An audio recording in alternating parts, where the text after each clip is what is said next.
Los términos que más han aumentado son robots sexuales, máquinas sexuales y abuelitas, que el 4% de los varones adultos ha consumido pornografía infantil. El 75% de los jóvenes utiliza la pornografía semanalmente. Es que estas cifras de verdad... Se te ponen los pelos de punta con estos datos. Entonces, OnlyFans es prostitución con una pantalla por medio. Para mí es prostitución digital. Suelo decir que la adicción a la pornografía es una adicción silenciosa y mentirosa. La masturbación en sí no es negativa, ¿verdad? Recuerdo un paciente que se masturbaba durante 8 horas de forma compulsiva hasta hacerse sangre, ¿no? O sea, prefiero pegarme un atracón de porno a tener sexo con mi pareja. En tu visión, el consumo más saludable de pornografía es cero. Este es un gran error, el llamarle consumo saludable. Cómo la pornografía cambia literalmente el cerebro. El cerebro ha hiperconectado tanto que se han fundido los plomos. A más porno, menos inteligencia.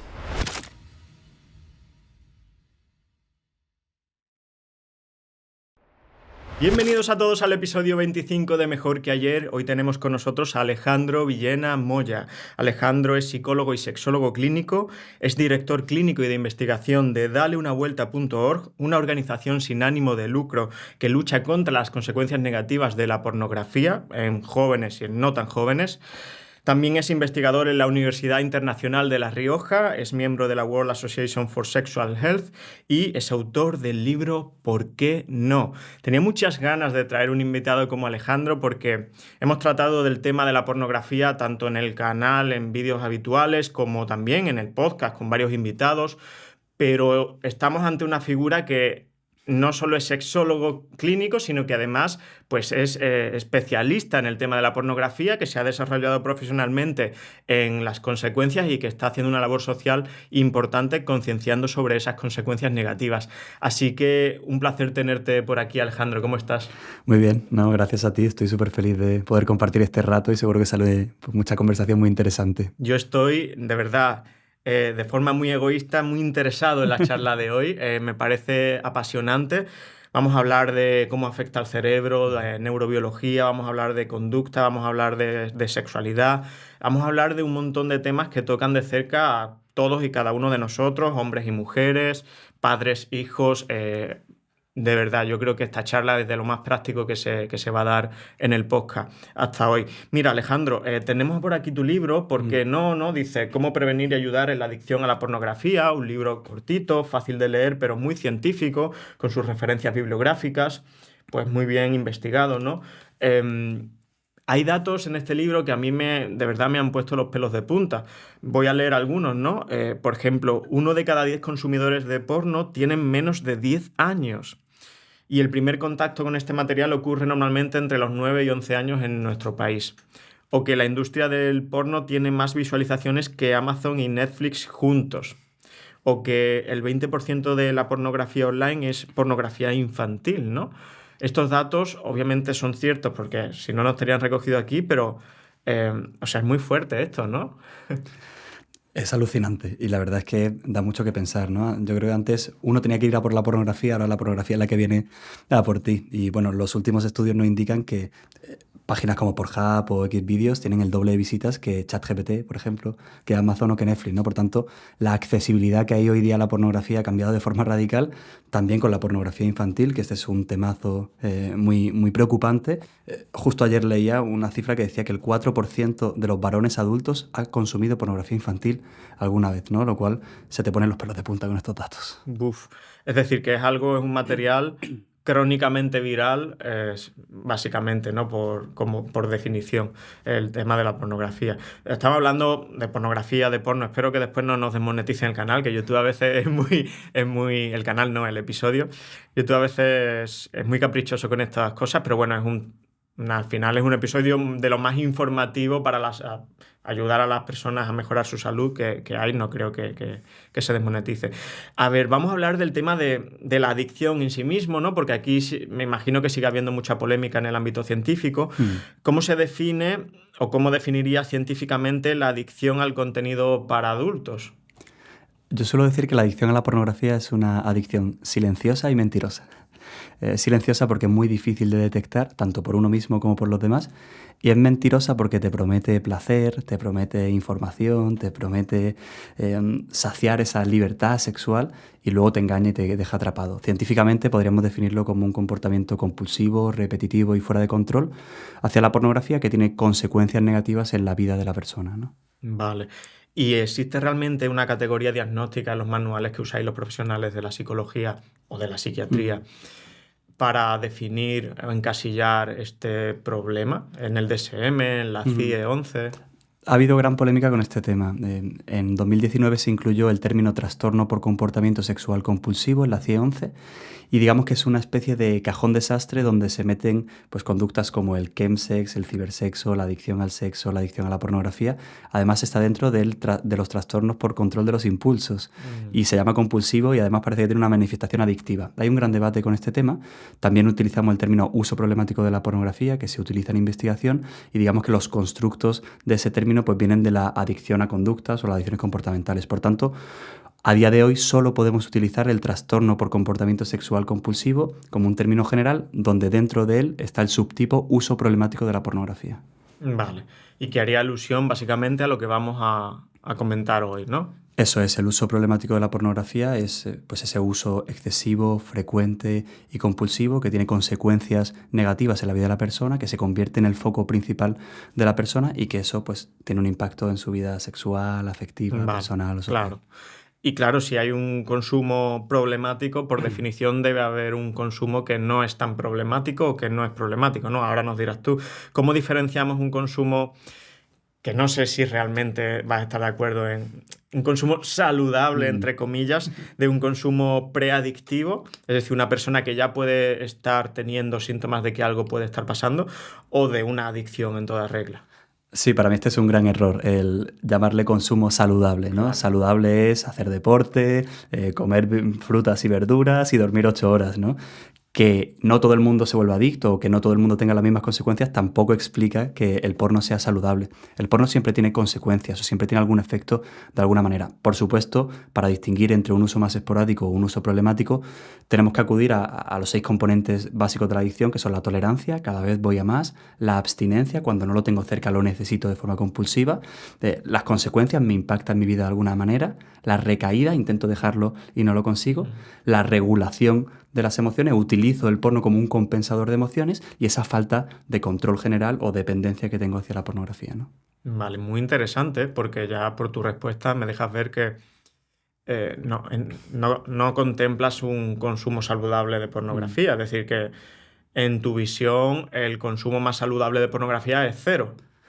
Sin duda, eso, la OMS recomienda ejercicio mínimo al día, 30 minutos, pero no te recomienda 5 vídeos pornográficos al día, ¿no? Por supuesto, una vida sexual satisfactoria y plena es algo que tiene que ver con la salud y muy importante, pero ver pornografía no es saludable. Vale. Entonces podríamos hacer una analogía. Yo siempre, con el tema de la pornografía, abro a los invitados 2 analogías para que elijan, ¿no? Una sería con los ultraprocesados, en la cual sabemos que, bueno, si comes un 5 o 10% de calorías ultraprocesadas en tu dieta, no te va a ocurrir nada, siempre y cuando el resto de cosas, ejercicio, descanso y demás, estrés, estén controladas. O tabaco, que sabemos desde hace muchísimo tiempo que todo lo que se acerque a cero, mejor. En este caso entiendo que lo comparas más con el tabaco. ¿Es algo que es problemático incluso con un consumo pequeño o un consumo muy esporádico? Sí, porque los efectos son muy variados, desde la propia industria, que ya en sí misma es una industria de explotación de personas muy vinculadas con toda la trata de mujeres y toda la explotación infantil, el impacto que tiene a nivel social ya es muy grande. Por supuesto también el impacto que tienen los adolescentes en la narrativa. Es decir, no solo es el efecto en el consumidor, también el efecto que la pornografía por el efecto halo pues también hace. Pero efectivamente un cigarro es en potencia el cáncer de pulmón, ¿no? Claro. El 0,001 de un cáncer de pulmón. Para mí un vídeo pornográfico es el 0,001 de la agresividad, de la agresión grupal, de una disfunción eréctil, de una insatisfacción o de una adicción muy grave a la pornografía. Muy interesante. Estamos hablando ahora de las consecuencias individuales, iremos más adelante en la charla a las consecuencias sociales, pero también quiero entender qué factores de susceptibilidad hay, ¿no? Porque obviamente no todos nos volvemos adictos a la pornografía, si no, la inmensa mayoría seríamos adictos, ¿no? Porque todo el mundo ha visto alguna vez pornografía. ¿Qué es lo que diferencia a una persona que tiene más probabilidades de volverse adicto o de tener un comportamiento problemático de otra que, bueno, puede estar toda su vida viendo periódicamente pornografía y nunca va a tener un problema de ese tipo? Generalmente son variables individuales. Unas tienen que ver con la personalidad, ¿no? Personalidades más impulsivas, con más búsqueda de sensaciones, con más incapacidad para retrasar la gratificación, personas que controlan menos los impulsos o que regulan peor sus emociones en general, personas con más tendencia a la ansiedad. Personas más introvertidas, con una autoestima más baja, más inseguras, tienden a utilizar más la máquina para refugiarse ahí o socializar allí. E incluso pues, eventos más psicopatológicos o graves como el abuso o el trauma que te pueden predisponer a un desarrollo anormal de la sexualidad y una búsqueda de la regulación de tu mundo interno a través de la pornografía. Vale, es decir, hay rasgos que me imagino que son de la personalidad, es decir, que son intrínsecos a la persona y que nacen con ellos, y después puede haber pues, otras comorbilidades o otras situaciones que también hagan que busque refugio, ¿no?, en este tipo de contenido. También es importante, ¿no?, darse cuenta uno para sí mismo de si tengo estos factores de susceptibilidad, ¿no?, que me pueden hacer más propenso a esto, ¿no? Igual que la persona con alcoholismo, pues sabe que por sus tendencias innatas no puede acercarse al alcohol, pues también sería bueno el pensar, oye, estoy buscando refugio en esto por esto, esto y esto. Vale, pues entonces vamos a poner más barreras, ¿no? ¿Cómo puedo identificar si una persona cercana, un amigo, yo qué sé, un hermano, un amigo, alguien al que quiero, pueda tener una adicción a la pornografía? Bueno, se pueden producir cambios en el estado de ánimo y estar más irritable o más ansioso, por ejemplo. También suelen sobreproteger mucho su tecnología, pasar mucho tiempo con el móvil en sitios privados, esto también en los adolescentes. Pueden utilizar un lenguaje muy sexualizado o una mirada muy pornificada hacia las personas, donde solo prima, digamos que lo sexual de las personas, ¿no? Y es una mirada como un poquito sesgada. Pueden utilizar también comportamientos o tener comportamientos machistas o misóginos, porque están construyendo una narrativa del sexo donde el hombre es dominante y la mujer está sometida, puede mentir, ocultar sus problemas, o en la pareja puedo ver cambios a nivel sexual, ¿no? Un bajo deseo sexual, una petición de prácticas que a lo mejor no son habituales, o cambios en general en la vida sexual que pueden estar explicados por ese consumo adictivo o problemático de la pornografía. Una mirada pornificada, me ha encantado esa expresión. ¿Puedes poner algún ejemplo de, o sea, cómo es una mirada pornificada? Una mirada pornificada es la que prima el cuerpo en lugar del interior de la persona, la que utiliza al otro en lugar de compartirlo. Yo hablo de la sociedad del yo-yo y del ya-ya. Es una sociedad muy egoísta que se mira mucho a sí mismo, mira su propio placer, pero no comparte el placer. Y además es una sociedad que lo quiere todo rápido y lo quiere todo ya. No es capaz de esperar, prefiere algo un poquito peor a corto plazo que esperar para conseguir algo mejor a largo plazo. Y eso en el sexo pues es convertir el sexo en un producto de consumo, y para mí eso es una vivencia pornificada de la sexualidad. Muy bueno. ¿Y hay diferencia entre la adicción a la pornografía y otras adicciones? Me imagino que sí, ¿no?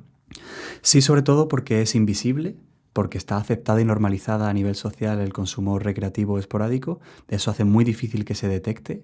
No hay concienciación, no hay frenos, no hay límite, no hay un cartel que te ponga cuando ves un vídeo, oye, esto no lo hagas en casa, o oye, que la pornografía te puede generar disfunción eréctil, como te pone con el tabaco. Entonces, eso lo hace más complejo y es la única que afecta de forma tan íntima al ser humano en la sexualidad, aunque otras pueden afectar también, tiene mucha potencia ahí. Luego es muy similar respecto a la tolerancia, a la abstinencia, a la ocultación, a las mentiras y al daño que hace a las personas que tiene alrededor, ¿no? Sí, sobre todo lo que has dicho, ¿no? Es algo muy invisibilizado porque ocurre en la más absoluta intimidad, privacidad y no se suele compartir, ¿no? Y además también, me parece buen apunte, no tiene ningún warning al uso, es totalmente accesible sin ningún tipo de barrera, que ahora hablaremos de eso.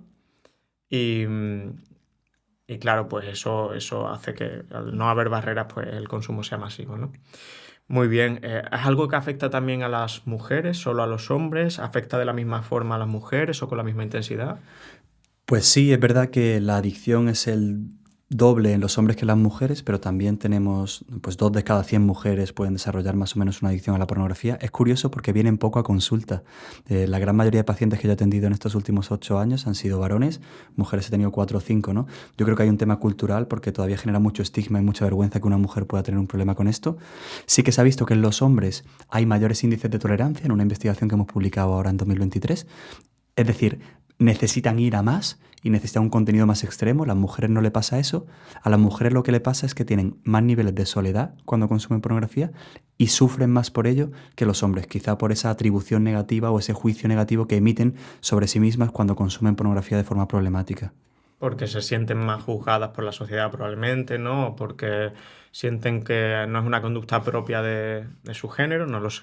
Probablemente es un tema cultural. La sexualidad de la mujer siempre ha sido un tabú durante mucho tiempo por un estigma, por estereotipos de género. Todavía lo sigue siendo, a pesar de que vayamos avanzando en estos derechos de igualdad. Y yo creo que la percepción que tiene una mujer sobre sí misma cuando tiene un problema con la pornografía, pues está muy condicionada por ese sesgo cultural también. Claro. Y aunque los hombres consulten más, en general me imagino que siguen consultando poco, ¿no? Es decir, el punto en el que un hombre llega a tomar conciencia de que tiene un problema y busca ayuda debe ser tardío. Y si ocurre, pues no ocurrirá en la mayoría de hombres que tienen ese problema, ¿no?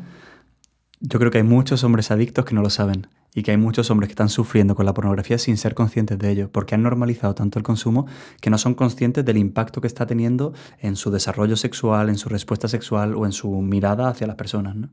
Sí, que viven como con esa losa sin saber a qué atiende esa losa o por qué está causada y lo normalizan, ¿no? Y siguen arrastrando esa losa sin darse cuenta de que eso le puede estar afectando negativamente o muy negativamente. Oye, quiero aclarar también que, claro, no hemos hablado de masturbación en ningún momento hasta ahora, solo hemos hablado de pornografía. El tema es que son dos cosas que en nuestra sociedad están totalmente vinculadas. Es decir, poca gente, creo, consume pornografía sin masturbarse asociado a ese consumo de pornografía. La masturbación en sí no es negativa, ¿verdad? Evidentemente, cuando hablamos de pornografía, hablamos de la asociación entre pornografía y masturbación, que es la gran potencia, ¿no? Sin embargo, cuando controlas la masturbación en los estudios de los efectos negativos, ves que el problema no es la masturbación, sino la asociación entre la masturbación y la pornografía. Es verdad que hay personas que pueden tener una masturbación compulsiva o un estilo masturbatorio que les condicione su respuesta sexual, pero en este caso hablamos de la problemática de la pornografía. Recuerdo un paciente que se masturbaba durante 8 horas de forma compulsiva hasta hacerse sangre, ¿no? Sin pornografía. Sin pornografía. Entonces, aquí podemos tener un problema porque también es una conducta que puede ir fuera de control, pero estamos hablando de los efectos negativos de la pornografía y no de la masturbación, ¿no? Vale, es decir, que la masturbación desasociada a la pornografía es perfectamente saludable y no creo que sea un problema o que merezca ser atacada de ninguna forma, ¿no? No, yo creo que no hay que atacarla, hay que dar pie a la libertad de cada persona que integre la sexualidad dentro de su proyecto de vida como considere oportuno y es una elección, ¿no? También. Claro, vale. Vamos a empezar hablando sobre el impacto sobre la salud física y mental, ¿no? Hay algo que también me llama mucho la atención y es cómo se relaciona la adicción al contenido para adultos con trastornos como la depresión o la ansiedad. Y cogí dentro de la página daleunavuelta.org, que tenéis una sección de bibliografía muy buena y muy completa, un artículo que en sus conclusiones pues, decía algo que me llamaba mucho la atención y era, se observó que más de la mitad de los pacientes con trastornos de hipersexualidad, que me imagino que esto está encasillado dentro del trastorno compulsivo, ¿no? Sexual compulsivo que has mencionado antes, presentan un trastorno comórbido del eje 1 del DSM-5. Comórbido significa pues, asociado a otras patologías. Trastornos de ansiedad, depresión, obsesivo-compulsivos y TDAH. Más de la mitad de los pacientes de esa muestra. O sea, que mostraban un trastorno compulsivo de la sexualidad tenían también ansiedad, depresión, un TOC o TDAH. ¿Cómo se explica esto? Por aclarar simplemente, se llama trastorno hipersexual porque el DSM intentó incluirlo en un borrador, pero luego no lo incluyó finalmente en el DSM-5 por falta de pruebas y probablemente el DSM-6 se pronuncie, solo por aclarar eso. Vale. Generalmente hay mucha comorbilidad o factores predisponentes y hay patologías biológicas que tienen un sentido que tengan mayor facilidad esas personas de desarrollar una adicción a la pornografía. El TDAH, por ejemplo, al ser incapaces de retrasar la gratificación, al tener mayor impulsividad y al tener menos control de los impulsos y al estar la pornografía tan accesible, es muy fácil que este tipo de personas desarrollen una adicción a la pornografía. Las personas muy obsesivas, al tener un ritual muy establecido, al tener pensamientos muy intrusivos o muy obsesivos, pueden desarrollar dentro de este espectro obsesivo la adicción a la pornografía como una compulsión más. También personas que son muy exigentes o muy perfeccionistas sufren tanta ansiedad que la pornografía se vuelve una vía de escape muy fácil. La ansiedad y la depresión también están muy presentes por una cuestión de regulación emocional, en la depresión por evadirse de la realidad y en la ansiedad por calmar a corto plazo esos síntomas de estrés. Claro, me parece increíble, pero has dado la dirección de la causalidad, mejor dicho, me encantaría conocer más la dirección de la causalidad opuesta, es decir, cómo el consumo de pornografía podría facilitar lo otro en una persona que a priori no tiene un TOC o que no tiene un TDAH diagnosticado, que no tiene un trastorno de ansiedad diagnosticado, y mediante el consumo de pornografía, no únicamente a causa de, pero siendo un facilitador, puede, pues eso, facilitar que ocurra. De esto me imagino que hay mucho menos investigado, porque son estudios, me imagino, más complejos, ¿no? Sí, ya sabemos que la causalidad y los estudios longitudinales a veces Claro. son muy limitados y es complicado de hacer afirmaciones muy potentes. En la estadística casi de nada puedes hacer una afirmación. Pero sí que es cierto que, por ejemplo, en el TDAH se puede ver que puede ser causa, consecuencia o la adicción puede potenciar los síntomas del TDAH. La causa lo acabamos de explicar, la consecuencia no es que produzca un TDAH, sino que produce un TDAH-like. Es decir, hay sintomatología de TDAH sin ser un TDAH de base. Es decir, como yo estoy desgastando los frenos de mi coche, porque le digo tanto que sí a la pornografía que no sé decirle que no, mi lóbulo frontal no es capaz de inhibir las respuestas y por tanto busca la gratificación inmediata. Se comporta como un TDAH, pero en el fondo lo que hay es un dejarse llevar por esa adicción. Por tanto, a nivel neurobiológico la manifestación es muy similar, pero no hay un TDAH de base.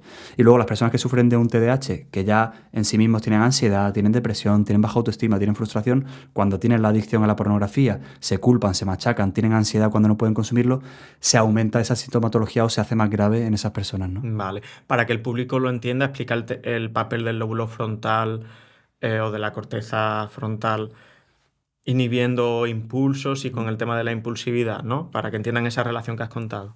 Claro, el cerebro crece de atrás hacia adelante. La parte que más tarda en crecer es el lóbulo frontal y es lo que más humano nos hace realmente. Es una de las partes que nos hace más inteligentes también. Yo siempre digo que es como el director de orquesta del cerebro. Se encarga de planificar, lleva la batuta, organiza, planifica, dirige y bueno, es donde está la conciencia ética, el control de los impulsos, la regulación de las emociones, el que te dice que sí, el que te dice que no. No es como un peaje que para los impulsos de los coches que vienen ahí corriendo. Claro. Entonces, claro, si la barrera del peaje está abierta, porque el lóbulo frontal está desgastado, pues entran todos los coches. Eso podríamos hablar de la dopamina que va entrando ahí y esas descargas de placer constante, que es lo que hace la pornografía realmente a nivel cerebral. Claro, y si no eres capaz de cerrar esa barrera después, eso te va a afectar a otras áreas de la vida, laboral, porque al final el control de impulsos y el retrasar la gratificación, como has dicho al principio, es algo hiper necesario, tanto en relaciones como a nivel laboral, como a nivel operativo en tu día a día, ¿no? Bueno, es que si yo no soy capaz de retrasar las gratificaciones, vivo a merced de las gratificaciones. Y eso es un problema porque a la hora de tolerar una frustración o algo que no consigo, me irrito mucho. Y esto es un problema, por ejemplo, para las agresiones sexuales. Si yo no tengo sexo cuando lo quiero y no soy capaz de aceptar un no por respuesta, puedo estar desinhibido y, por tanto, buscar de forma sin consentimiento y de forma impulsiva esa relación sexual. Totalmente. Veo muchísimas conexiones, ¿no? Entre un montón de temas muy, muy importantes. Hay correlación entonces, por lo que veo en los estudios y lo que cuentas, entre el consumo de pornografía y peor salud mental, ¿no? Correlación. Eso es, hay correlación y muchas veces de forma indirecta, ¿no? No es que la pornografía te dé peor salud mental, sino que el efecto que tiene la pornografía hace que tengas peor salud mental, ¿no? La pornografía es un generador de problemas de autoestima, de inseguridad, de ansiedad, de presión de rendimiento a la hora de relacionarte, de problemas de pareja, de ansiedad y de depresión. Por tanto, eso es una peor salud mental. Es decir, consumo excesiva pornografía, ese consumo excesivo me produce otros problemas A, B y C, y esos problemas A, B y C al final desencadenan una peor salud mental, ¿no? Claro, en realidad es como el tabaco. Tú fumas tabaco y no es el tabaco lo que te da el cáncer de pulmón, es el efecto que tiene el tabaco con la nicotina acumulada en tus pulmones, Estrés cómo deteriora oxidativo. las venas y no sé qué, lo que te acaba dando en unos años cáncer de pulmón, ¿no? Entonces, bueno, yo creo que esto es similar con la pornografía, ¿no? Vale. Vamos a seguir hablando, porque hemos empezado ya, de cómo la pornografía cambia literalmente el cerebro, ¿no? Porque quiero que la gente entienda lo de literalmente. Es decir, cuando hablamos de que cambia el cerebro o que cambia la conducta, hay un cambio físico en el cerebro, ¿no? Que se puede ver con las técnicas de imagen adecuadas, ¿no? Normalmente resonancia magnética funcional, ¿no? Me imagino. Hay una frase que está también en dareunavuelta.org de María Contreras, psicóloga, que me imagino que también está en el equipo, ¿no? De Darle una Vuelta, que es muy buena y dice: el uso frecuente de pornografía genera un recableado del cerebro, cambia su estructura y lo convierte insensible ante cosas que antes consideraba desagradables o intolerables. Y a mí me viene la duda de, ¿puede ocurrir lo contrario? Es decir, ¿puede que el uso de la pornografía te insensibilice a cosas cotidianas que antes te producían placer o que disfrutabas y que ya no disfrutas? Bueno, es que es así. De hecho, se produce el fenómeno de habituación y de aburrimiento sexual y de preferencia pornográfica. ¿Esto qué significa? Que me voy acostumbrando al sexo en la pornografía. Recuerdo un paciente que me decía: prefiero pegarme un atracón de porno a tener sexo con mi pareja. Y esto se debe a que por esa excesivas descargas de placer a través de todo el sistema dopaminérgico, digamos que el cerebro se va habituando y va necesitando una novedad creciente para sentir los mismos efectos. Eso se llama el efecto Coolidge en el cerebro también. Entonces se va produciendo un aburrimiento sexual de lo que es natural, de un encuentro sexual, porque necesito un superestímulo. Es como si yo me acostumbro a salir de fiesta con cocaína. Pues me voy a acostumbrar a que esa fiesta va a ser una super fiesta. El día que me tomo un café con unos amigos va a ser súper aburrido. Pero eso no significa que sea bueno o que sea saludable, sino que el cerebro, digamos que es como ha hiperconectado tanto que se han fundido los plomos. Y entonces ya necesito algo muy, muy potente que produzca más deterioro aún para sentir los mismos efectos. Buena analogía esa, la de la fiesta. Y ese aburrimiento sexual del que hablas se puede convertir en un aburrimiento general, porque la dopamina al final es una moneda de motivación no circunscrita a un estímulo específico, sino generalizable a otras áreas donde la motivación tiene importancia. Es decir, claro, porque obviamente esto creo que la gente lo entiende, el tema de que, bueno, pues te habitúas a un estímulo sexual y necesitas más, más y más, pero eso te puede generar en términos técnicos se llama anedonia, ¿no? Una desmotivación a la hora de ir al trabajo, tener que hacer una tarea monótona o que no te apetece, o simplemente a la hora de disfrutar, no sé, ver una película con tu familia, o a la hora de encontrar satisfacción o conectar con la satisfacción en cosas cotidianas que antes, hace poco, pues sí te producían satisfacción, pero ya como que dejas de encontrarle la alegría en esas cosas. De hecho, se produce una cosa que se llama el sesgo de motivación atencional. Es decir, se redirige mi atención a todo lo que tiene que ver con lo pornográfico y mi cerebro está intentando solo captar o solo buscar o necesitar esos estímulos pornográficos. Eso hace que mi capacidad de poner el foco en otras cosas que puedan ser placenteras no son lo suficiente. Por tanto, si yo tengo ansiedad de consumo o deseo de consumo o mi motivación está pensando todo el rato en la pornografía, mi capacidad para concentrarme en el trabajo, para disfrutar de un plan saludable con mi pareja, para divertirme de otra manera, también está deteriorada porque necesito ese súper estímulo para sentir ese placer, no solo en lo sexual, sino también en el resto de áreas de mi vida. Wow, o sea que es algo que permea a todas las áreas de la vida de una persona. Brutal, brutal.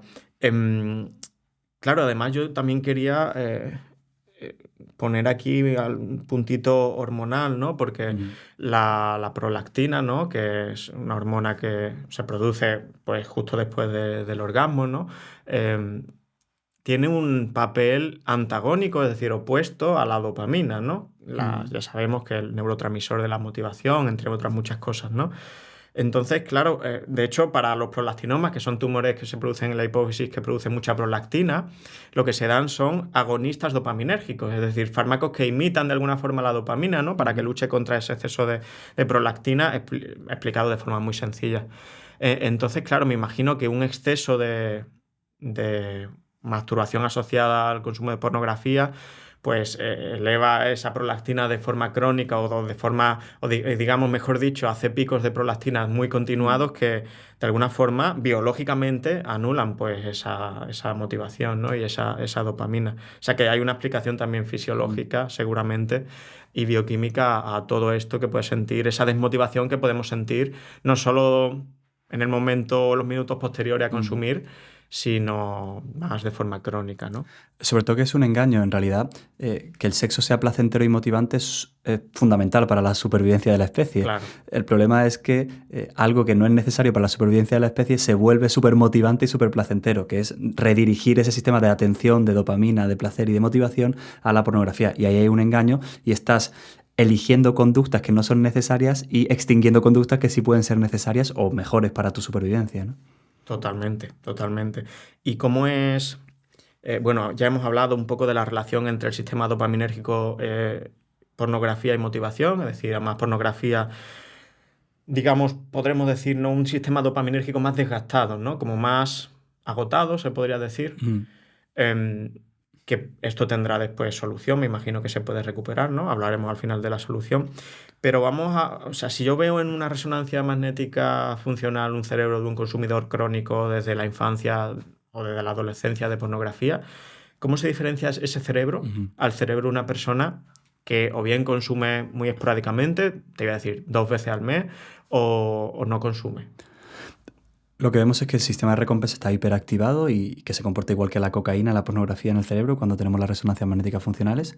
Luego vemos menor masa cerebral, sustancia gris y sustancia blanca en el lóbulo frontal, en ese capitán de fútbol del cerebro que dirige y que planifica. Está agotado porque tiene demasiado jugador en el terreno de juego y se va desgastando. Y hay un estudio muy interesante en el que se ve una alteración de las neuronas espejo. Las neuronas espejo tienen que ver con la empatía y con la imitación de procedimientos. Por tanto, por ese aprendizaje vicario y por observación de la sexualidad, se va deteriorando y mi capacidad de conectar o de cuidarte también se va deteriorando por esa sexualidad tan instrumentalizada. Por tanto, bueno, todos esos efectos van generando pues un paradigma neurobiológico de la adicción a la pornografía, ¿no? O sea, menos empatía, menos función ejecutiva, ¿no? Y menos capacidad de planificar y... Sí, de hecho, hay una revisión sistemática del uso problemático de la pornografía que ha vinculado el uso problemático de la pornografía a menos atención sostenida a las tareas, menor memoria procedimental y más dificultad para planificar y organizar las tareas. Es decir, todo lo que tiene que ver con ese lóbulo inteligente del cerebro que es el lóbulo frontal. Básicamente, peor cognición y menos inteligencia. A más porno, menos inteligencia. Ese sería el resumen, básicamente, ¿no? Increíble, pues muy bien aterrizado y además, pues con evidencia científica que dejaremos al final del episodio y dejaremos en la descripción, ¿no? La página web donde tenéis toda la sección de referencias bibliográficas para que la gente, bueno, que no crea, no, esto no puede ser tan malo porque lo llevo haciendo desde los 12 años. Pues sí, llevas funcionando bien pese a la pornografía y no, o sea, es algo que genera efectos negativos sí o sí. ¿Cómo afecta? Bueno, lo hemos visto, cómo afecta a otras áreas de nuestra vida. También me has dicho que afecta a nuestros niveles de atención, ¿no? Capacidad de focalizarnos en una cosa. Bien, creo que este bloque queda claro. Básicamente el resumen sería más pornografía, menos inteligencia. Menos capacidad de funcionar, menos capacidad que después se va a transmitir a un peor desempeño laboral, a una menor empatía en relaciones de pareja, de amistad o familiares, ¿no? Y a un rendimiento personal empobrecido, básicamente.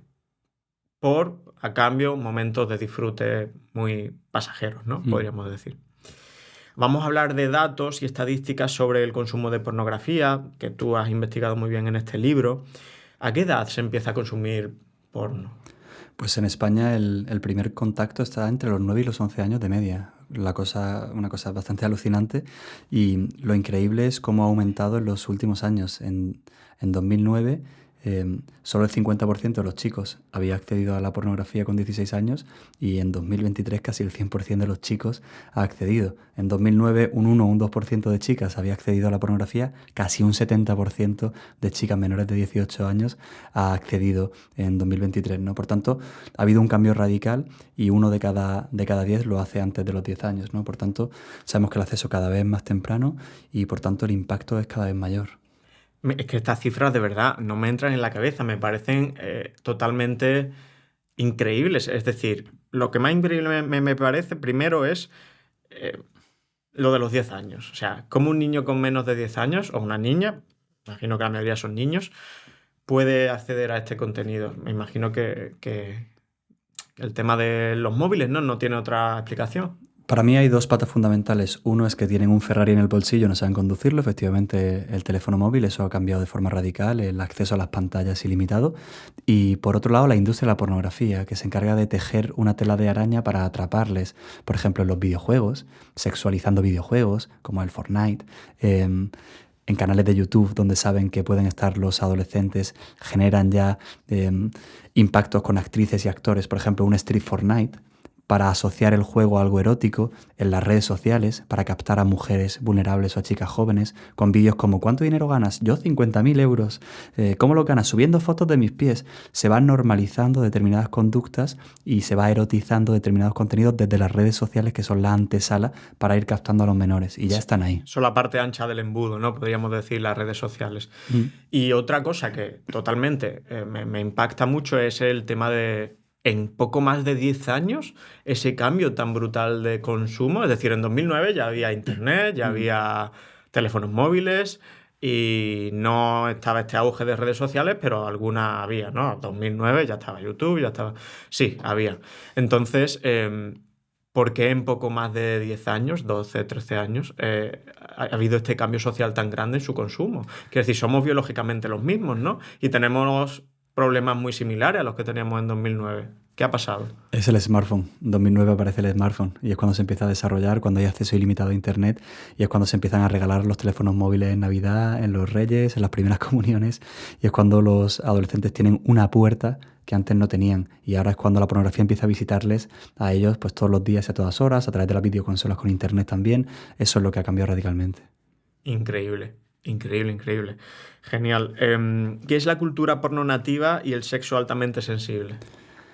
Para mí la cultura pornonativa es una cultura muy hedonista, es una cultura que ha convertido el sexo en un producto de usar y tirar, es una cultura que no mira el placer compartido y recíproco, sino que mira un placer egoísta y es una cultura que es incapaz de tolerar esa frustración de no tenerlo todo rápido y todo ya. Hoy día si queremos sexo tenemos Tinder, tenemos porno, si queremos comida tenemos Globo, tenemos miles de posibilidades muy rápidas. El sexo altamente sensible para mí es la vacuna.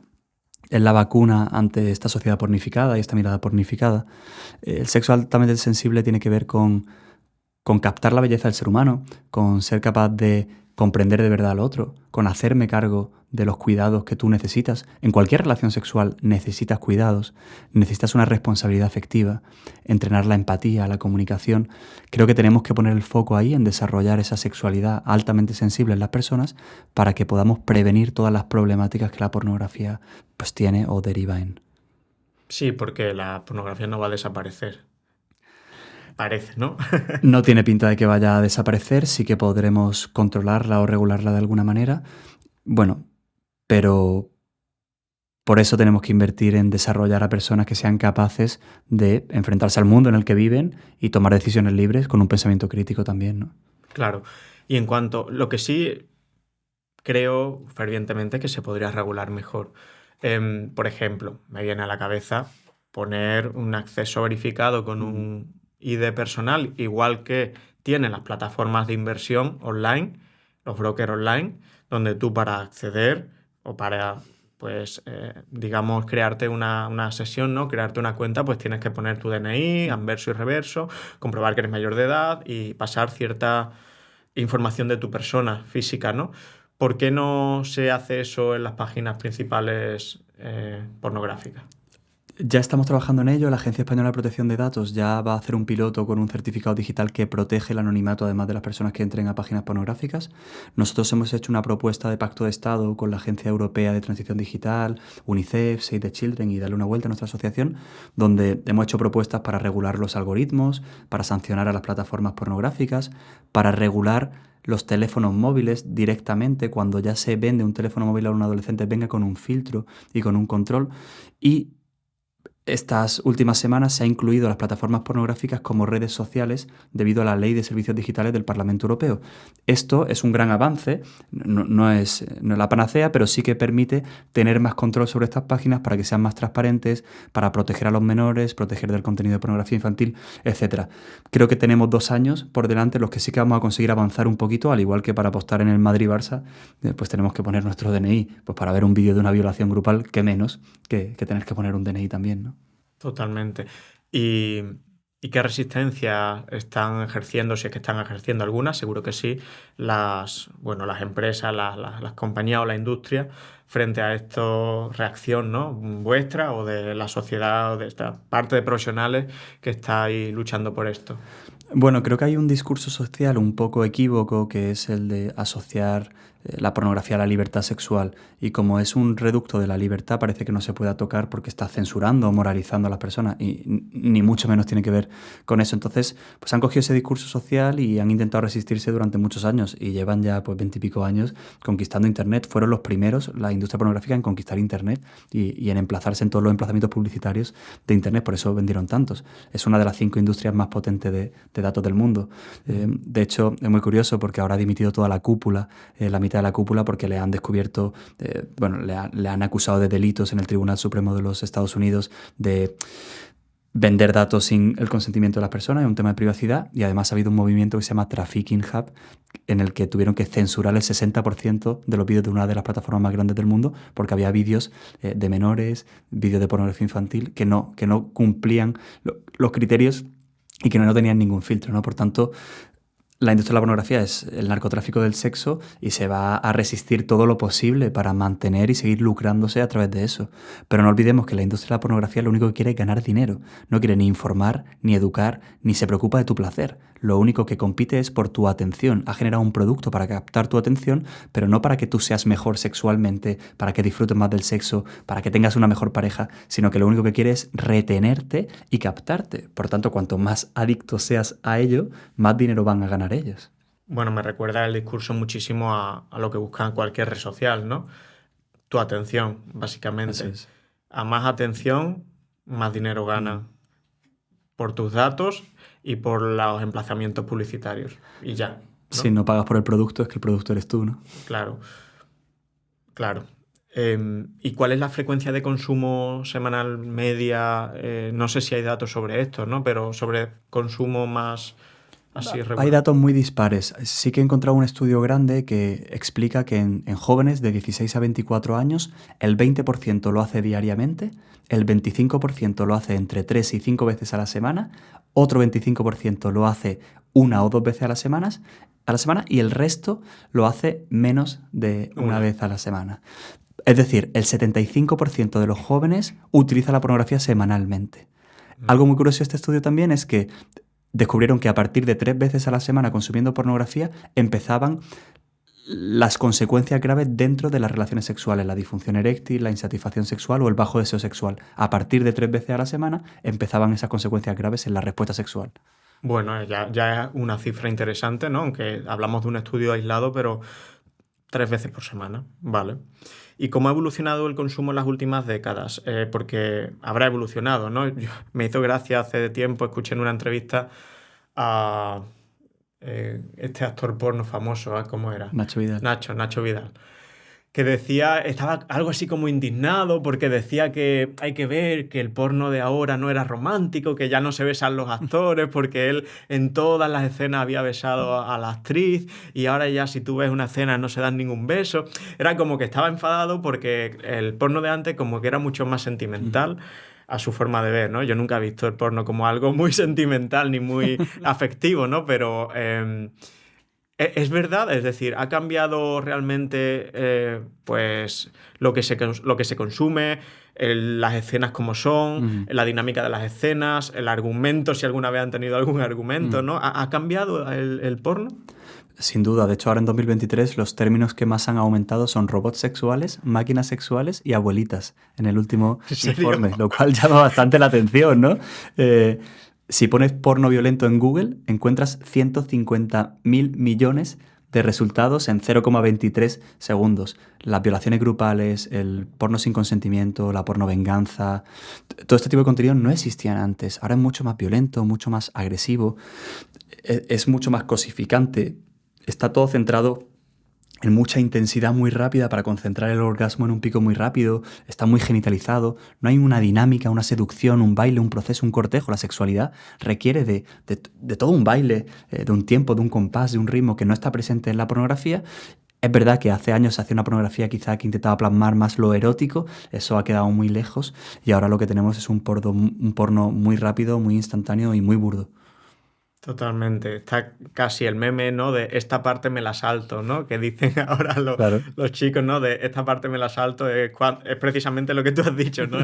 El cortejo, ¿no? Claro. De hecho, ahora viene la pornografía de realidad virtual y de inteligencia artificial. Han salido Wow. ya los primeros estudios sobre el impacto de la pornografía de realidad virtual y es mucho más dañino para la satisfacción sexual que el porno en un ordenador normal. Claro, el peligro de hacer avatares de menores, de publicar contenido sin el consentimiento de otras personas o alterar con los deep nudes pues a chicas que ha pasado ahora, en adolescentes, en clase, en colegios en España. Eso es lo que nos espera en el futuro del porno. ¿Qué es lo que ocurrió con lo de los deep nudes? Bueno, ha habido varios casos en España en los que pues a una chica, que generalmente siempre son chicas, no volvemos a replicar el patrón de estereotipos de género otra vez con la inteligencia artificial y el sexo, donde pues alteraron su cuerpo y la imagen de la cara era real, pero del cuerpo la desnudaron y la difundieron por un colegio en Extremadura. También han pasado que han metido a diferentes chicos en chat de WhatsApp donde se mandaba pornografía infantil y vídeos muy macabros. Esto ha pasado recientemente.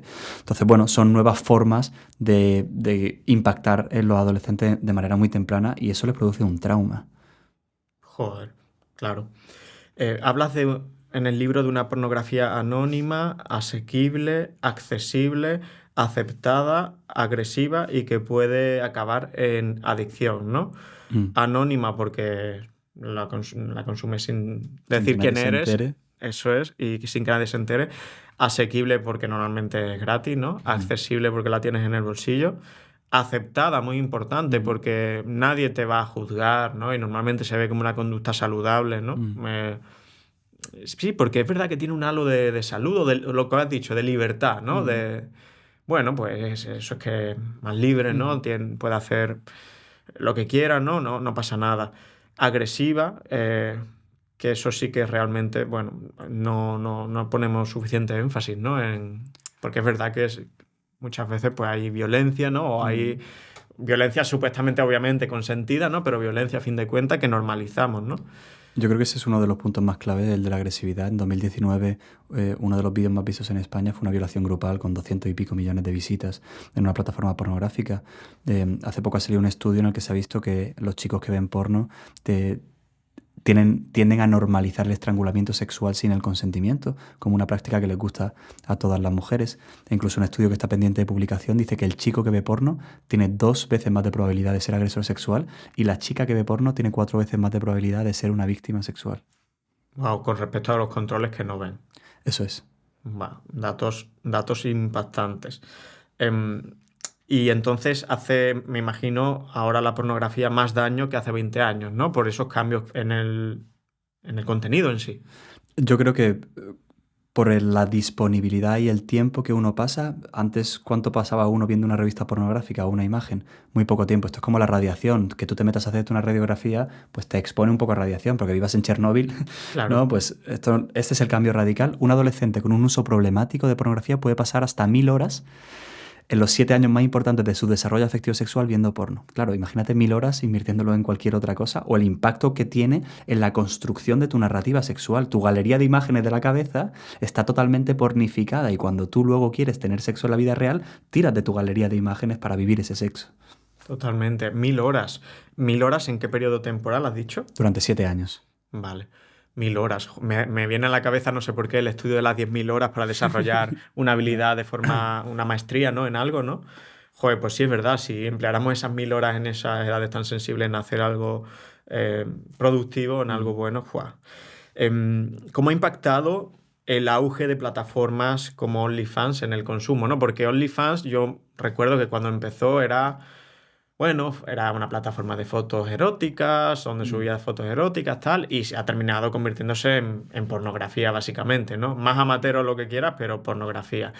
No todas las cuentas de OnlyFans, hay de todo, Mm. pero al fin de cuentas, pues también. Es un producto perfecto. Ha conseguido fusionar dos cosas muy potentes que son la prostitución y la pornografía. Esto es una vieja técnica, como cuando el McDonald's ponía el Monopoly en la Coca-Cola. Fusionaba algo para vender más. Por ejemplo, en los videojuegos también lo están haciendo. El gaming sexualizado. En el GTA puedes consumir prostitutas. O el gaming gambleado. Cuando pones las loot boxes dentro de los videojuegos para que te toque el cromo de Cristiano Ronaldo o de cualquier cosa. OnlyFans ha conseguido eso, fusionar la pornografía con la prostitución. Y eso hace que, por un lado, genere una falsa sensación de poder en el usuario, pudiendo pagar dinero para conseguir lo que quiera. Es decir, no hay nada más esclavo y nada más utilitario que a través del dinero la persona está a mi merced para hacer lo que quiera, y un peligro muy grave para la víctima, que cree que por estar en su casa está protegida y tiene un espacio de seguridad. Esto es muy peligroso, y que cree que eso no es prostitución porque ella lo elige. Sin embargo, hay una gran vulnerabilidad de estas personas que están siendo muy dañadas y que van permitiendo poco a poco cada vez conductas más disruptivas o más agresivas con fin de obtener dinero. Entonces, producto perfecto y muy peligroso. Entonces, OnlyFans es prostitución con una pantalla por medio. Para mí es prostitución digital. Prostitución digital. ¿Y qué hay del llamado porno blando, ¿no? Vamos a definir primero qué es el porno blando, o qué se conoce como porno blando, y cómo ha impactado también en el consumo de pornografía más habitual. Bueno, yo creo que el porno blando es la antesala simplemente, y es un reflejo también de la sociedad hipersexualizada. Instagram es lo que antes era una revista pornográfica. O sea, lo que nosotros veíamos por primera vez cuando éramos pequeños es lo que ahora tienen disponible en Internet. Va evolucionando cada vez más.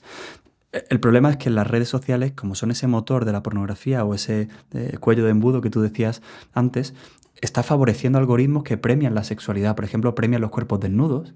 De hecho, hace poco salió una investigación donde se vio que, sin saberlo, el algoritmo estaba premiando etiquetas para pedófilos, donde podían reconocer el material a través de determinados códigos. A veces el algoritmo funciona tan rápido que muchas veces no se sabe qué está haciendo ese algoritmo.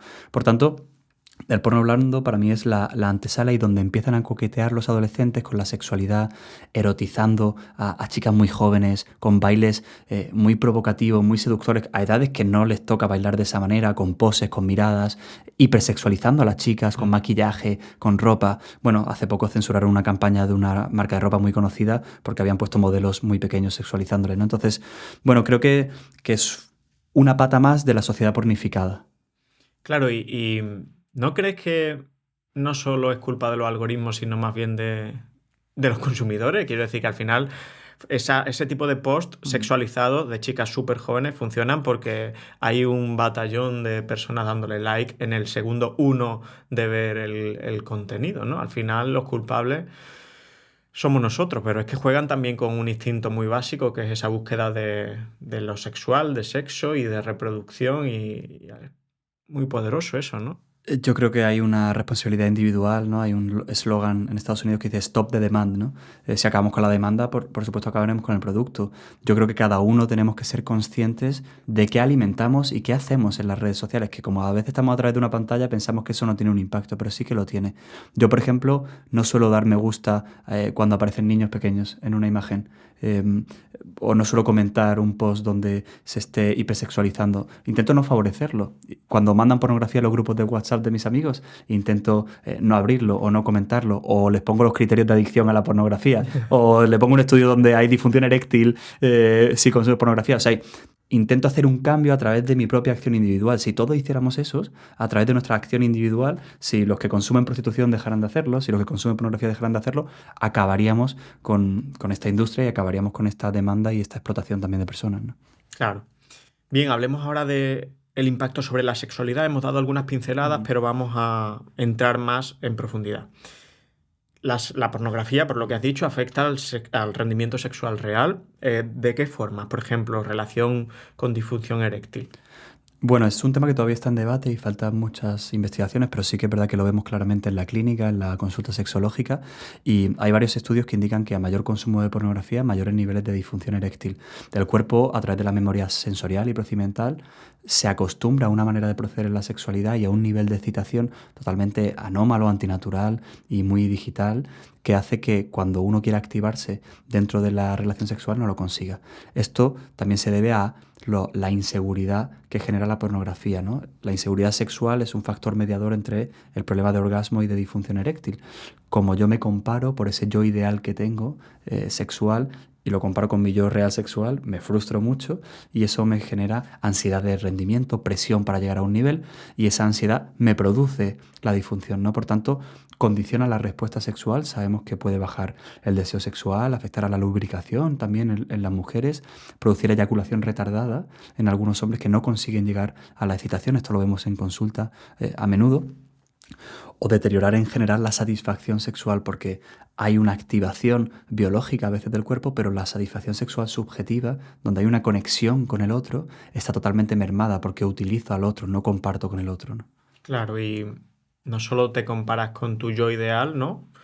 También comparas a tu pareja frecuentemente con esas modelos o esos modelos que ves como referentes, ¿no? Eso es, mi primera investigación fue justo sobre ese tema y vimos que más comparabas a tus parejas o más esperabas de la pareja ser un actor o una actriz pornográfica en cuestión de la respuesta sexual, en cómo gimen, en cómo se comporta, en la conducta y en las posturas. Y eso hacía que yo me frustrase si no lo obtenía. De hecho, también hay problemas de autoestima asociados al consumo de pornografía y de autoconcepto. Mi imagen corporal y mi imagen sexual, o sea, mi autoestima sexual, está deteriorada por ese consumo de pornografía al salir perdiendo en esa comparativa, tanto mía como de mi pareja. Muy interesante. Y vamos a entrar en el tema de la agresividad. ¿Por qué vías, de qué formas puede fomentar la agresividad sexual el consumo de contenido para adultos o normalizar conductas violentas no consentidas? Ojo, porque aquí Mm. hablamos siempre de lo no consentido, Ujú. ¿no? Lo consentido al final es consentido. De hecho, hay prácticas, bueno, no sé, el BDSM, ¿no? Por ejemplo, incluye, no lo sé, pero incluye también eh, cierta violencia consentida, ¿no? Pornografía es igual a violencia. Esto es como el tabaco también. Cuanto más fumes, más probabilidad tienes de incorporar un cáncer de pulmón. Dependerá de otros factores, por supuesto, genéticos, ambientales y personales, pero cuanto más fumes, más probabilidad tienes. Cuanto más billetes de la lotería compres, más probabilidad de que te toque. Cuanto más porno veas, más probabilidad de ser agresor. Esto es así, a través de diferentes vías, no siempre de forma directa, sino también a veces de forma indirecta. ¿Por qué? Porque hay una asociación clara en estudios longitudinales entre los estereotipos de género y el consumo de pornografía. Es decir, pienso que el hombre es el dominante y la mujer la sumisa. Hay una mayor incorporación de los mitos de la violación con mayor consumo de pornografía en metaanálisis, donde se ve que cuando hay una violación culpa a la víctima, ella se lo merecía, ella se lo iba buscando, porque iba provocando. Esos son mitos de la violación, creencias erróneas sobre el sexo. Eso se aumenta con el consumo de la pornografía. Una mirada cosificante hacia la sexualidad en hombres y mujeres está aumentada por el consumo de la pornografía. Esa incorporación y normalización de la violencia, asociar lo erótico a lo violento. En el cerebro el dolor y el placer van muy de la mano. Ujú. También los trastornos de personalidad que se cortan sienten placer con el dolor, pero eso no es nada sano para ellos. Con la pornografía a veces replicamos esos patrones de daño ahí, buscamos ese daño, a veces buscamos saciar un trauma que tenemos dentro o replicar ese daño que nos han hecho. Por tanto, hay muchísimas maneras en las que la pornografía se vincula con la violencia. Por supuesto, la violencia que hay dentro de la propia industria. Cuando escuchas testimonios de actrices porno que han salido de la industria, que le han pisado la cabeza, que no le han dejado salir de un rodaje, que han sangrado, que le han hecho desgarros, cuando ves toda la industria de la pornografía vinculada a la prostitución, a la trata, donde se han desmantelado un montón de redes de prostitución y de pornografía, te das cuenta de que la pornografía es violencia en mayúsculas. Claro, y me llama mucho la atención, ¿no? De que la mayoría de actrices eh, no duran mucho, ¿no? En la industria, ¿no? Que se acaban retirando, ¿no? Tenemos el caso de Lana Rose, ¿no? Ujú. Que se retiró hace, no sé, unos años, y de otras muchas que son ex actrices, ¿no? Hay muchas ex actrices. Quiero decir, si fuera una industria que trata bien pues a los trabajadores, a las trabajadoras, en este caso sexuales, no debería haber tanto abandono, ¿no? ¿Por qué crees ¿Qué ocurre eso? ¿Por qué se salen la mayoría de la industria? ¿O duran 2, 3 años y acaban terminando? Y siempre hay un recambio nuevo de actrices. Porque es evidente que utilizar tu cuerpo para ganar dinero no es algo que sea bueno para el ser humano y que nadie lo pueda tolerar durante mucho tiempo. Es una industria donde se aprovechan de personas vulnerables, donde captan a personas de otros países, les roban el pasaporte y las obligan. Hay muchos documentales que hablan sobre este tema, porque hacer lo más íntimo que tiene alguien, que es compartir su cuerpo, su desnudez emocional y física con alguien por dinero, sintiéndose utilizada sin ser deseada o deseado de verdad, es algo que no puede durar mucho en el ser humano y que acaba haciendo mucho daño, ¿no? Algunas personas se vuelven estrellas y se intoxican un poco de ese halo de famoseo, pero esas son muy, muy pocas y la gran mayoría acaban sufriendo mucho por la industria de la pornografía y por dedicarse a ese tema. No creo que nadie con 14 años, con 13, con 12, sueñe con que su futuro profesional sea estar acostándose durante 8 horas con focos por todos lados, con miles de cámaras que te están viendo, grabando, con un señor o una señora desconocida que no conoces de nada, ¿no? Totalmente. Incluso las estrellas que comentas seguramente no tengan una vida ideal o tengan problemas de salud mental también. No creo que exista alguien totalmente feliz cumpliendo ese trabajo a largo plazo. Pienso, ¿eh? De hecho, tenemos el ejemplo de Nacho Vidal, que salió en el programa que hizo desde su centro de rehabilitación y admitió un trastorno de personalidad narcisista, un trastorno depresivo mayor, un policonsumo de tóxicos y un trastorno por adicción al sexo, donde también tenía él masturbación compulsiva. Todo tiene una explicación, generalmente. Yo me he encontrado muchas personas de la industria a lo largo de estos años y siempre había otra explicación que no era la libertad real. Y a mí me parece fenomenal que la gente sea libre para hacer lo que le dé la gana, pero aquí tenemos que ir un poquito más allá de este discurso de todo el mundo es libre para hacer lo que dé la gana. Es pensar de verdad que es bueno para las personas, ¿no? Claro, y proteger a quien no tiene capacidad para decir todavía o está expuesto a estímulos muy potentes a los que no va a poder refrenarse, ¿no? Como al final estamos hablando de niños y adolescentes. Eh, Muy bien. Vamos a hablar un poco del impacto social, que es una arista menos mencionada cuando hablamos de pornografía. Normalmente la gente empieza a entender el tema del impacto individual, ¿no? Sobre las relaciones sexuales, sobre el rendimiento sexual, sobre la autoestima, sobre tal. Pero, ¿qué impacto social tiene el consumo de pornografía? ¿Nos cambia como sociedad? Yo creo que en parte sí, porque se fomenta una visión de la sexualidad que es una dimensión estupenda del ser humano que tiene que ver con el placer, con la reproducción, con compartir, con el cariño, con el amor, con el afecto. En realidad yo creo que estamos dando marcha atrás porque la estamos convirtiendo en una sexualidad más animalizada. Es decir, que se deja guiar únicamente por sus instintos. Lo bonito de la libertad sexual en el ser humano es la inteligencia y la capacidad de conectar a nivel afectivo con el otro y de disfrutar de esa sexualidad de forma consciente, cosa que los animales no tienen. Creo que yo siempre suelo decir que el sexo aporta y el porno aparta. Y creo que nos está convirtiendo en una sociedad mucho más egoísta. No solo la pornografía, por supuesto, pero es un reflejo más de esa sociedad individualista, de esa sociedad que solo mira por sí mismo y de una sociedad pues, que se va encerrando y aislando cada vez más y que se está perdiendo la experiencia humana, que es el contacto con el tú a tú, está pasando con las pantallas, la mirada, la belleza del piel con piel. El ser humano está diseñado para compartir la sexualidad, tiene cientos de miles de terminaciones nerviosas para compartir esa sexualidad con otro ser humano, no para vivirla a través de un ordenador y con vídeos pornográficos de una industria que quiere ganar dinero, ¿no? Por lo tanto, consumir nos hace sentir más solos. Sí, de hecho hay bastantes estudios y revisiones sistemáticas que ven que hay un efecto bidireccional entre la soledad y el uso de pornografía. Consumir más pornografía te hace sentirte más solo y si tú ya eres una persona solitaria o más introvertida o con menos habilidades sociales, vas a tener también más tendencia a consumir pornografía y vas a aumentar luego en consecuencia esos niveles de soledad. Por tanto, la pornografía nos aumenta la soledad. ¿Algún testimonio que te haya marcado de adolescente o de algún adulto que te haya marcado por su gravedad o por sus consecuencias drásticas sobre esa persona?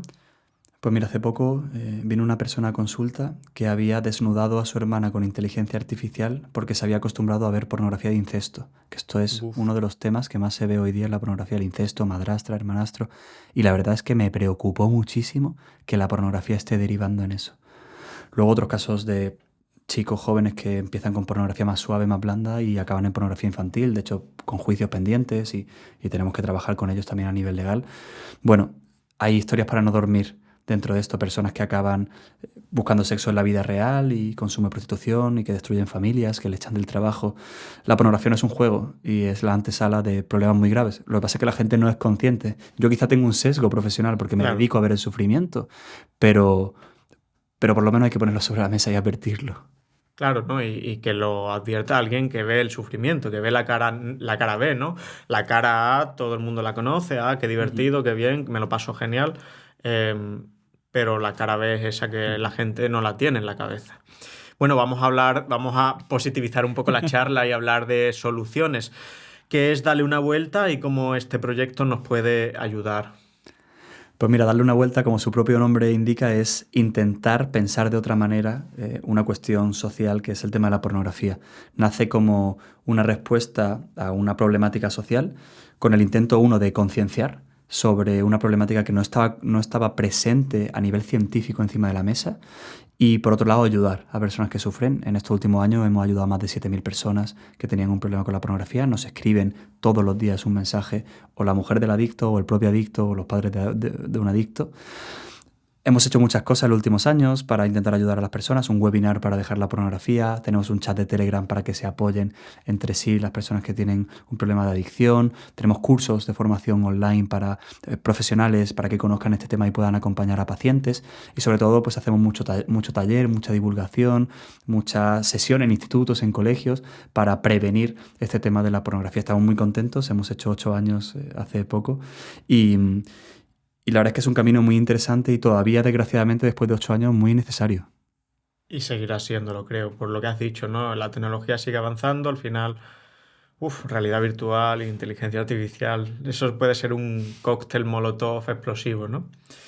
¿Cómo se puede romper entonces el ciclo de adicción a la pornografía, si es que se puede romper? Pues mira, nosotros en la UNIR hemos creado una herramienta muy chula que la hemos traducido de un país, de Canadá, y es una página web para dejar la pornografía. Se llama Cómo dejarlo. Ahora mismo estamos haciendo el ensayo clínico aleatorizado para probar su eficacia. Ha probado eficacia en adultos y en inglés y nosotros vamos a probar eficacia en adolescentes en español, de 16 a 24 años, jóvenes. Y es una plataforma online con 8 módulos donde trabajan la ansiedad, los detonantes, la regulación de emociones, la motivación para dejarlo. Y es súper interesante, creemos que va a ser una herramienta de gran ayuda y pronto estará libre para acceso gratuito. Mientras tanto estamos validando y buscando muestras. En terapia, para mí hay dos cosas súper importantes, que son la motivación al cambio y la gestión de las emociones. Esto es algo fundamental, por supuesto, con un acompañamiento terapéutico, pero si una persona se está planteando dejar la pornografía, nosotros le pedimos que haga una cosa que es muy divertida, que es la carta de despedida a la pornografía, que escriba una carta de despedida. De hecho, animo a todos los oyentes, a, si alguien se lo está planteando, escribir una carta donde pongo todas las consecuencias negativas que la pornografía tiene en mi vida y las motivaciones para dejarlo. ¿Por qué lo hago y para qué lo hago? ¿Qué voy a aportar? ¿Qué voy a conseguir? Porque voy a perder cosas. Pues placer, gestión de las emociones. Y en paralelo tengo que buscar actividades alternativas a la pornografía. Gestión emocional sana, capacidad para regular mis emociones con actividades al aire libre, el deporte, la naturaleza, cosas que me llenen la vida. Cuanto más llena esté mi vida, menos hueco tendrá la pornografía. Claro, muy buena esa herramienta.